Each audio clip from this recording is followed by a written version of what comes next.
college as a classical pianist and composer.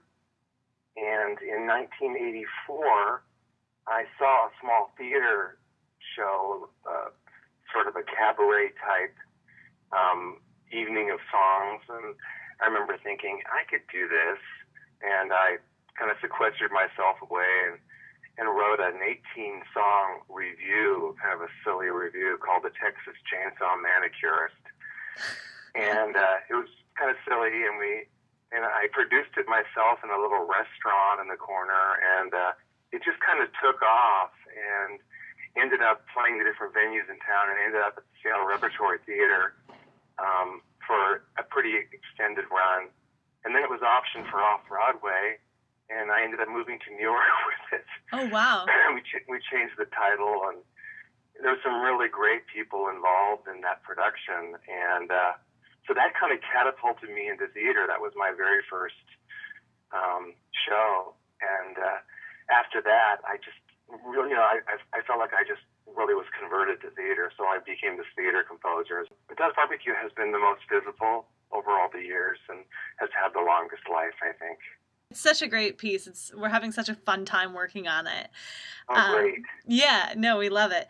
Mr. Jenkins told me a little bit about how you first met, and it was like a story about your dogs meeting in the park or something like that. And oh, it's really a funny story. It's true. There's a giant park called Volunteer Park, and at the time there was this one section where everyone would just bring their dogs. It was kind of an illegal dog park.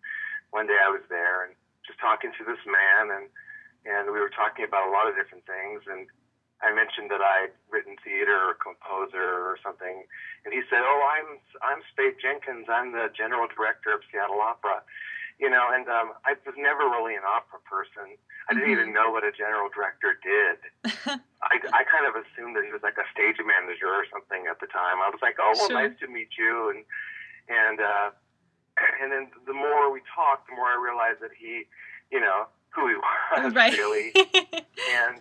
And he was like, "Well, I'd love to hear some of your music." And at the time, I had a show playing in one of the local theaters, and I invited him to come to the show, and I knew he never would, Yeah. But I just said, "Yeah, sure, if you'd like to, that'd be great."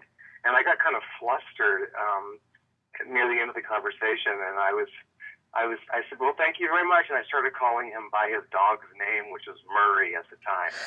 And he never corrected me, and I was like, "Well, Murray, it's so nice to meet you, Murray. Thank you so much, Murray."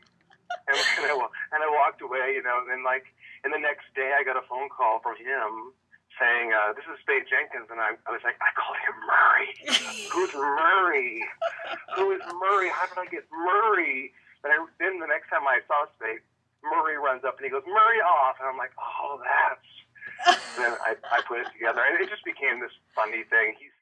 So they came to see the show, and it really wasn't particularly what the style that they were looking for, but they really wanted some kind of a musical review that could be a companion piece for the 1992 Ring. And this time they wanted something kind of funnier, and they wanted to know basically, what happens to these Ring characters, off stage or when they're not, in the storyline of the Ring. Sure. And what's really going on. We had certain parameters we had to work with, and 5 actors. At the time, they didn't want it more than 90 minutes. Right. They didn't want to make it fun of opera. They didn't want it to be a parody. It's not really a parody. It's a retelling of the story in a different kind of weird, funny way. So who came up with the country western setting? That was me. I knew that I wanted to take the story and set it in Texas. It's funny. I'd heard that country western music was really popular in Germany and kind of popular with opera folk. And I don't know where I heard that, and I've never been able to find that since. So maybe I just made it up. But for some reason, that just completely brought me to Texas, and I wanted the show to have a musical point of view, so it wasn't just generic theater music. Sure. So then I brought Jim Lugs in, and I knew that I wanted to call it Dust Barbecue, and Jim kind of retooled my idea, and my first impulse was to go really lowbrow with it. Yeah. And I think he just made it smarter. and his script is so funny, and he's a Texan. Intrinsically knew all that stuff. Right. But after we did the show, it was really successful in 92. Then it just sat around. So then we decided to have a reading of it in New York City with just some really kind of heavy hitters. And we just kind of invited 1 million people and did that whole reading thing at Douglas Fairbanks. And it was filled.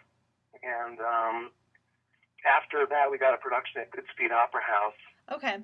Like a workshop. Mm-hmm. And then it just started going from there. And kind of the train rolled until Off-Broadway in 94. That's awesome. And then Sam French got involved. And so now there's just a bunch of production. What was your experience with Wagner's Ring Cycle prior to this project? I had seen Rheingold. Okay. That's it. And that was years and years and years before. And I knew a little bit about Wagner's music. The Ring has this whole cult following, and that was almost more interesting to me than the piece itself.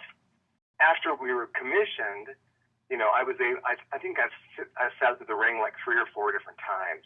Mm-hmm. In different cities, and so I really have an appreciation of it now. So where did you start in trimming down the story? Like how did you take 16 hours of material and put it in 90 minutes? Basically, he just took the libretti and focused on everything, and then decided he would start the whole play basically in the last opera. Okay. And go backwards. And just kind of do flashbacks. Yeah. So it's kind of really focused on the double wedding, which happens in the final opera. Mm-hmm. Jim and I, we kind of threw some inside little opera jokes in for the people who really know the Ring. But It's the kind of thing where if you don't know the Ring at all, they're just going to just fly right by. You're not going to feel left out or anything, Do you have a favorite song in the show or moment? We were trying to set up a moment for Brunhilde. She kind of disobeys Wotan, so he puts her out on a rock and surrounds her by a ring of fire and puts her to sleep for 20 years. And, it's very funny when you think about it, but we started thinking, what did she miss?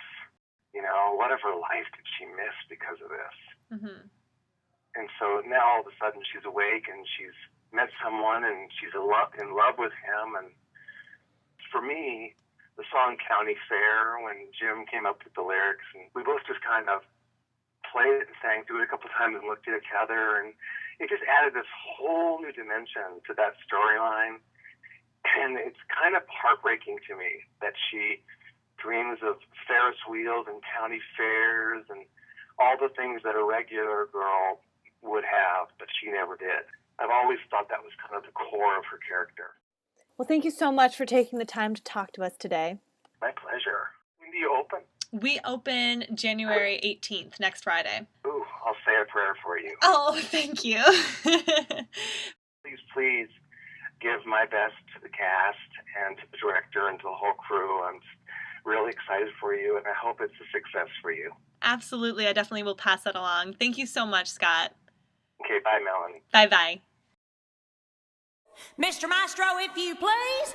1, 2, 3, 4.